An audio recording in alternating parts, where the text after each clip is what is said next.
দেশের সর্ববৃহৎ স্থলবন্দর বেনাপোলে জাল ম্যানিফেস্ট ব্যবহার করে কোটি কোটি টাকার রাজস্ব ফাঁকির অভিযোগ উঠেছে।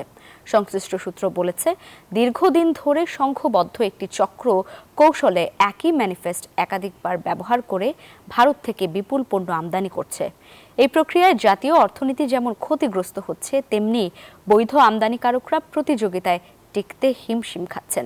বেনাপোল থেকে বকুল মাহবুবের তথ্য, ছবিতে ডেস্ক রিপোর্ট। বা রপ্তানি পণ্যের নাম, পরিমাণ, ওজন, উৎস, দেশ, গন্তব্য এবং আমদানিকারকের তথ্য সম্বলিত ইনভয়েসকে বলা হয় কার্গো ম্যানিফেস্ট। এই নথির ভিত্তিতেই আমদানি রপ্তানির সময় শুল্ক আরোপ করা হয়। অভিযোগ রয়েছে, বেনাপোলে এই নথির তথ্য জালিয়াতির মাধ্যমে উচ্চ শুল্কের পণ্য, বিশেষ করে কসমেটিক্স ও ফেব্রিক্স অবৈধভাবে আমদানি করা হচ্ছে।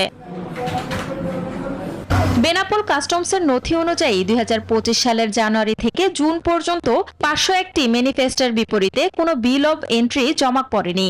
2023-24 অর্থ বছরে দাখিল হওয়া 891টি ম্যানিফেস্টের মধ্যে 674টি কাস্টমসের এসআই কোডা সিস্টেমে মেলেনি। স্থানীয় ব্যবসায়ীদের অভিযোগ, প্রভাবশালী কিছু কর্মকর্তার যোগ সাজশে নিয়মিতভাবে কাগজপত্র ছাড়াই পণ্য বোঝাই ট্রাক বাংলাদেশে প্রবেশ করছে।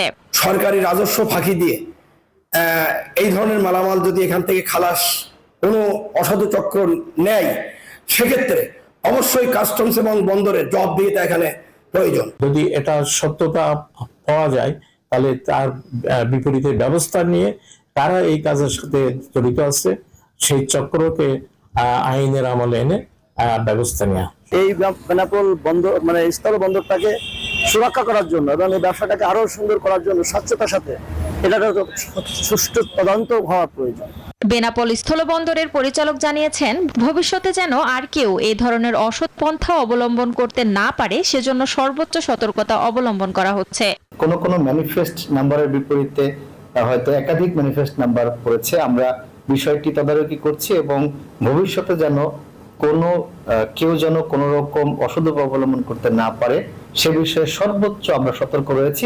বেনাপোল কাস্টমস হাউসের সহকারী কমিশনার জানান, কিছু ম্যানিফেস্ট দাখিল হলেও বিল অব এন্ট্রি জমা হয়নি। অনিয়ম ধরা পড়ায় তদন্ত কার্যক্রম চলমান রয়েছে।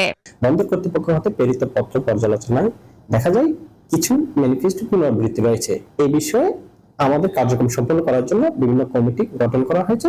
কমিটির কার্যক্রম এখনো চলমান। সবশেষ এনবিআর বেনাপোল কাস্টমস হাউসে চিঠি দিয়ে 2024 সালের 891টি ম্যানিফেস্টের বিষয়ে ব্যাখ্যা চায়। একই বছরে 5 মে দ্বিতীয় দফায় আবারও চিঠি দেয়। তবে এখন পর্যন্ত সংশ্লিষ্ট দপ্তর থেকে কোনো সন্তোষজনক জবাব মেলেনি। Desk report, news 24।